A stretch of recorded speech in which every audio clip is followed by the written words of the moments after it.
Alors, passons maintenant à l'exercice numéro 13. Dans cet exercice, nous avons trois questions. Aussi, on va employer donc la propriété de la perpendicularité entre une droite et un plan dans la troisième question et aussi dans la deuxième question. Donc, ici, nous avons un pavé droit. A, B, C, D, E, F, G, H est un pavé droit. C'est-à-dire que c'est un solide qui a toutes ses faces, ce sont des rectangles. Aussi, ici, nous avons M, c'est le centre de la face A, B, C, D. N est le centre de la face E, F, G, H. Alors, dans la première question, on vous démontrer que AEGC est un rectangle. Alors, dire que AEGC est un rectangle, cela revient donc à vérifier qu'il est à la fois perpendiculaire et qu'il contient, qu'il a un angle droit. Donc, voici quelques définitions. Donc, pour démontrer qu'un quadrilatère est un parallélogramme, on doit vérifier qu'il s'agit donc qu'il a des côtés opposés 2 à 2 qui sont parallèles. Aussi, on peut dire que qu'un quadrilatère est un parallélogramme si ces diagonales se coupent en leur milieu. Dans la troisième question, dans la troisième condition, on peut vérifier qu'un quadrilatère est un parallélogramme.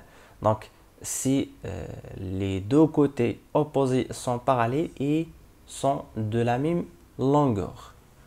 Alors voilà, c'est cette condition qu'on va donc employer dans notre situation afin de démontrer que ce quadrilatère est un parallélogramme.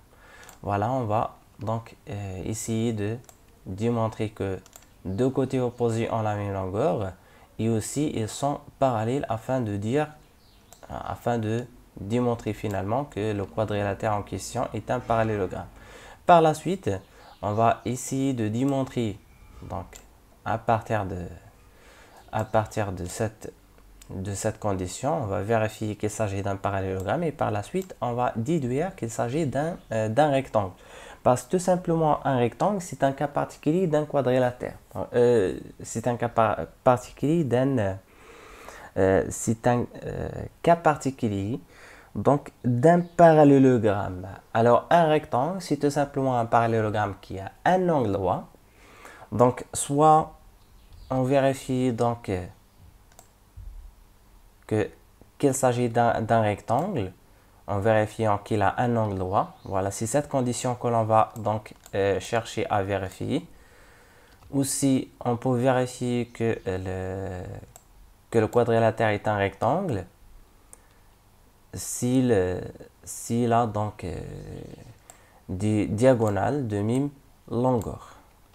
Voilà, maintenant on se concentre sur cette condition afin de dire finalement que le parallélogramme est un rectangle, c'est-à-dire le quadrilatère AEGC est un rectangle. Voilà, notez bien que nous avons ici, on va essayer de démontrer ou bien de vérifier trois conditions afin de répondre à cette question. Dans un premier temps, on va vérifier que des côtés opposés ont la même longueur. Et dans la deuxième condition, on va vérifier qu'ils sont parallèles. Dans la troisième condition, on va vérifier que le quadrilatère, qui est un parallélogramme, a un angle droit. Voilà, voyons la figure maintenant. Alors ici, nous avons un pavé droit, comme vous voyez sur cette figure. Alors ici, sur cette figure, les côtés opposés sont égaux, ils ont la même longueur. Alors, d'après la définition d'un pavé droit, donc ici nous avons AE est égal à DH et DH est égal à CG. Alors, on peut déduire que AE est égal à GC. Parce que tout simplement ici, nous avons les faces, ce sont des rectangles. Alors ici, notez bien, nous avons le rectangle EADH, nous avons le rectangle aussi FBCG. Elles ont la même dimension, elles sont superposables parce qu'il s'agit d'un prisme droit. Alors ici, on va tout simplement dire que on a AE est égal à HD parce que AEHD est un rectangle. Et aussi, nous avons HD est égal à CG parce que DHGC est un rectangle. on peut déduire finalement que AE est égal à CG ou bien GC. D'autre part, nous avons dans le rectangle AEHD, nous avons ce côté est parallèle à ce côté. Donc AE est parallèle à DH. D'autre part, donc dans le triangle, dans le rectangle DHGC, les deux côtés sont parallèles. Donc DH est parallèle à CG.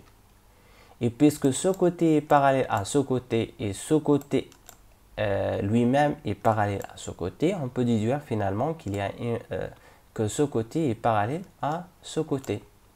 Voilà les deux conditions. Nous avons donc vérifié que AE et CG ont la même longueur. Et aussi, nous avons démontré, à l'aide de la propriété d'un rectangle, des faces rectangulaires ici, que AE est parallèle à CG. Voilà les deux conditions. Les deux conditions suffisent pour dire que AEGC est un parallélogramme. Voilà ce qu'on va écrire. On va tout simplement dire que sur la figure AEGC, nous avons AE est égal DH, DH est égal CG, donc AE est égal à CG. Donc voilà, AE est égal à CG. Par la suite, on va dire que AE est parallèle à DH et DH est parallèle à CG. Donc finalement, on peut dire qu'il y a que les deux côtés AE et CG sont parallèles. Voilà, les deux conditions suffisent pour dire que finalement que le quadrilatère AEGC est un parallélogramme, mais nous, on s'intéresse à vérifier qu'il s'agit d'un rectangle. Donc, on doit vérifier donc qu'il y a un angle droit, qu'il possède un angle droit. Alors, pour vérifier donc qu'il possède un angle droit, il suffit de démontrer donc AE est perpendiculaire à EG. Alors, pour dire que AE est perpendiculaire à EG, on utilise donc cette propriété, la propriété de démontrer qu'une droite est parallèle à un plan. Et par la suite, on va utiliser ensuite cette propriété pour dire que toutes les droites qui passent par un point donc, sont perpendiculaires à la droite qui est perpendiculaire au plan dans le point en question.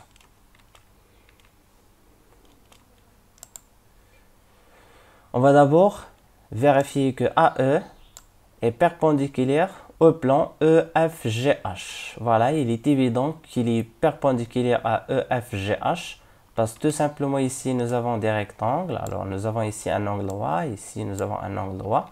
Alors AE est à la fois perpendiculaire à EF, il est aussi perpendiculaire à EH, et puisque EF et EH se coupent en E, donc, et puisque AE est perpendiculaire à ces deux droites en E, on peut dire finalement que AE est perpendiculaire au plan EFGH. Par la suite, nous avons GE. Donc, c'est une droite qui est incluse dans le plan EFGH. C'est pour cela. Et aussi, il passe par ce point. Or, d'après cette propriété, toute droite, donc toutes les droites qui passent par le point M, si nous avons des perpendiculaires à P en M, alors toutes les droites qui passent par des plans P qui passent par le point M sont perpendiculaires aussi à la droite D. Alors, c'est cette droite que l'on va donc employer pour finalement déduire que AE est perpendiculaire à EG. Voilà ce qu'il faut écrire maintenant. Nous avons AE est perpendiculaire à ABCD. AE est perpendiculaire à ABCD aussi. Soit on travaille sur cette face ou bien cette face, c'est la même chose. Donc ici nous avons AC, donc cette droite-là. AC est incluse, ici notez bien, est incluse, parce que c'est une droite, est incluse dans le plan ABCD et passe par le point A. Donc d'après la propriété, AE est perpendiculaire à AC. Donc j'ai mentionné ici que vous devez voir donc la propriété numéro 2. Donc finalement, on peut dire que AEGC est un rectangle. Voilà la démonstration à cette question. Passons maintenant à la deuxième question. Alors, pour répondre à la deuxième question, qu'est-ce qu'on a ici? On va montrer que MN est perpendiculaire à EG. MN est perpendiculaire à EG. Alors, il est très facile de vérifier que MN est perpendiculaire à EG parce que dès le départ, nous avons démontré que AE est perpendiculaire à EFGH. Alors, puisque AE est perpendiculaire au plan EFGH, et puisque ici nous avons EG, c'est une droite contenue dans le plan EFGH, et il passe par le point E, alors on peut déduire que AE est perpendiculaire à EG. Et puisque ici ils ont mentionné que N, M et N sont les milieux respectivement de cette face et cette face, alors on peut déduire finalement que ce côté est égal à ce côté, est égal à ce côté, est égal à ce côté. Donc les quatre côtés sont de la même longueur. Aussi pour ces côtés. Donc voilà, ici pour ce quadrilatère, donc aussi c'est un rectangle et parce qu'il s'agit donc ici, nous avons deux côtés en la même longueur, elles sont parallèles. Donc on déduit que AENM est un rectangle. Alors si c'est un rectangle, alors on déduit que les côtés opposés sont parallèles. AE est parallèle à MN. Puisque AE est parallèle à MN, et déjà on a montré que AE est perpendiculaire à EG, on peut déduire finalement que MN est perpendiculaire à EG. MN est perpendiculaire à EG. Voilà la démonstration qu'il faut écrire. Voilà, d'après la question, la première question, nous avons AEGC est un rectangle. M et N, ce sont donc les milieux respectifs de AC et EG. Alors, il faut mentionner donc qu'il s'agit des milieux. Donc, voilà, aussi nous avons AE est parallèle à MN. Donc, et AE est perpendiculaire à EG. Donc, nous avons déjà montré donc, cette propriété. On déduit que AENM, c'est un rectangle. Donc, NM est perpendiculaire à EN. Et puisque EN, donc, et puisque N est appartenant à EG, alors on peut déduire finalement que MN est perpendiculaire à EG. Pour la dernière question, on va montrer que MN est perpendiculaire à EFG. Pour faire cette démonstration, il suffit donc d'utiliser cette propriété. Alors, on doit vérifier qu'il s'agit donc d'une droite qui est perpendiculaire aux deux droites qui se coupent dans le plan.